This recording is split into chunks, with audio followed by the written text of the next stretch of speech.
இன்னைக்கு என்னம்மா special? Sunday morning கருப்பு கவுனி அரிசியில செஞ்ச தோசை, சின்ன வெங்காய சட்னி. எங்களுக்குலாம் இட்லி பண்ணிட்டு உனக்கு மட்டும் தோசை ஸ்பெஷலா? குண்டான கழுவு போட்டுட்டேன். திருப்பி அதை எடுத்து கழுவி திருப்பி இட்லி ஊத்தி திருப்பி நான் தான் கழுவணும். அதுக்கு சோம்பேறித்தனம். அதுக்கு 2 தோசையை ஊத்தி சாப்பிடலாம்ல. இருந்தாலும் இட்லியோட தோசை கொஞ்சம் டேஸ்ட் சுமார் தான். பெண்களுக்கு வந்து எழுதப்பட்ட ஒரு விதி என்ன தெரியுமா?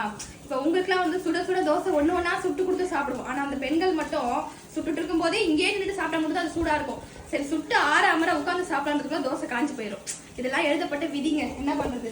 சரி, நீங்க போய் ரெசிபி பார்த்துட்டு வந்துருங்க.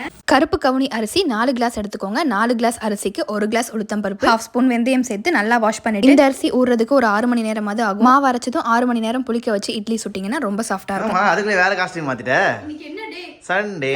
கூட எனக்கு ரெஸ்ட் இல்லையா? இங்க பாருங்க, மட்டன் பிரியாணி பண்றதுக்கு, இது வந்து அம்ரிஷ் குட்டிக்கு லாலிபாப் பண்றதுக்காக வாங்கிட்டு வந்திருக்கோம். இதெல்லாம் செய்யும் போது அப்படியே சும்மா நைட்டியை வரிச்சு கட்டிட்டு செஞ்சாதான் நம்ம கம்ஃபர்டபுளா இருக்கும் இந்த சம்மருக்கு.